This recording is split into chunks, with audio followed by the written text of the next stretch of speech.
بسم اللہ الرحمن الرحیم، الصلاة والسلام علی سید الانبیاء والمرسلین وعلی آلہ واصحابہ اجمعین۔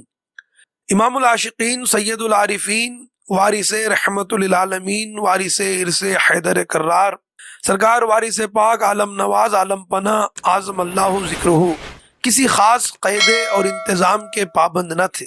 خدا کی نعمتوں کی طرح حضور انور کی تعلیمات بھی مختلف اقسام کی تھی۔ حقیقتاً جو کچھ تھا وہ سرکار وارث پاک کا ارشاد تھا۔ سرکار کے روبرو سب کے حالات آئینہ تھے، ہر شخص کی طبیعت اور استعداد و قابلیت کے لحاظ سے تعلیم فرماتے تھے۔ چنانچہ مرزا محمد ابراہیم بیگ صاحب شہدہ وارثی تحریر فرماتے ہیں کہ ایک مرتبہ کاتک کے میلے میں منشی امیر جان صاحب وارثی نے مجھ سے فرمایا کہ میری تمنا ہے کہ حضور پر نور مجھ کو کوئی وظیفہ تعلیم فرمائے۔ میں نے ان کو بارگاہ عالی میں پیش کیا اور نہایت ہی ادب سے ان کی تمنا کا اظہار کیا۔ سرکار وارث پاک عالم نواز اعظم اللہ ذکرہ نے متبسم ہو کر ایک اس میں باری کی تعلیم انہیں فرمائی۔ منشی امیر جان صاحب کے ساتھ ان کے بھائی، دو بھتیجے اور دو صاحبزادے بھی تھے۔ انہوں نے بھی ایک کے بعد دیگر یہی درخواست کی۔ میں نے دیکھا کہ سرکار وارث پاک عالم نواز اعظم اللہ ذکرہ نے ہر مرتبہ تھوڑا تھوڑا سکوت فرمایا، کسی کو یا عزیزو، کسی کو یا رحمانو، کسی کو یا مجیب اور کسی کو یا غفورو پڑھنے کی اجازت دی، اور ہر مرتبہ سرکار نے غور فرمایا، جس سے ظاہر ہوتا تھا کہ جس طرح طبیب نبض دیکھتا ہے اور بیمار کے مرض کی تشخیص کرتا ہے، اسی طرح سرکار وارث پاک عالم نواز اعظم اللہ ذکرہ ہر ایک کے درد دل کو دریافت فرماتے ہیں، اور ایسا ہی ہوا۔ جس کا جیسا درد تھا ویسا ہی نسخہ تجویز فرمایا۔ پانچوں کو علیحدہ علیحدہ 5 اسم جناب احدیت جل وعلا تعلیم فرمائے۔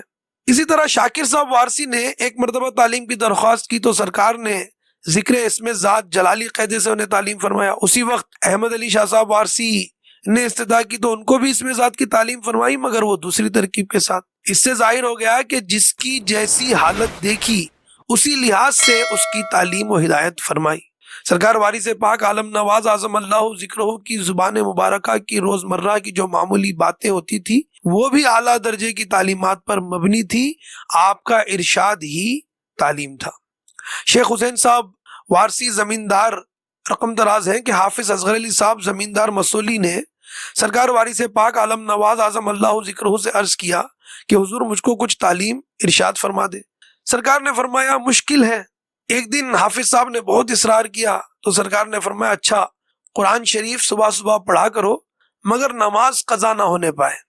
حافظ اصغر علی صاحب وارثی کا بیان ہے کہ میں کیا کہوں، جب حضور کے ارشاد کے مطابق قرآن شریف کی تلاوت شروع کی تھی تو 2-4 دن کے بعد عجیب لطف حاصل ہونے لگا، مگر ان سے نماز قضا ہو گئی۔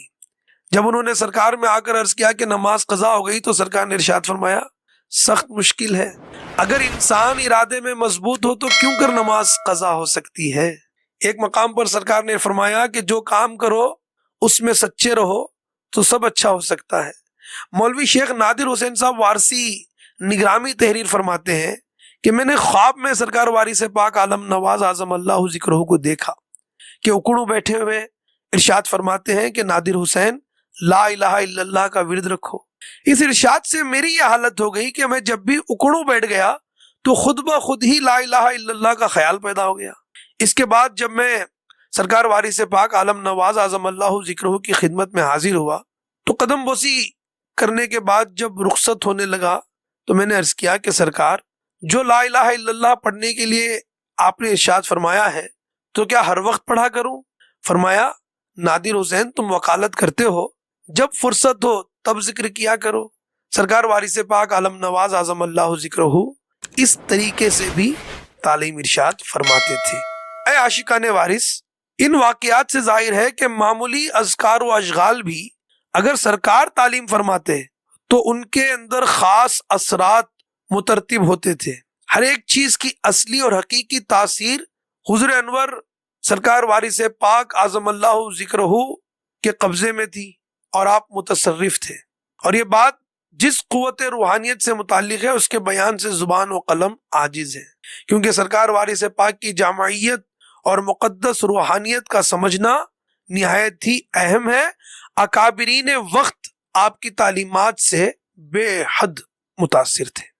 حسن کی بارگاہ میں رکھیے دل کو ان کی نگاہ میں رکھیے، حوصلہ ان کی چاہ میں رکھیے، وزاداری نباہ میں رکھیے، ان کے کوچے کی خاک ہے اکسیر، چومیے پھر کلاه میں رکھیے، جو خدا کی پناہ میں ہے نصیر، خود کو ان کی پناہ میں رکھیے۔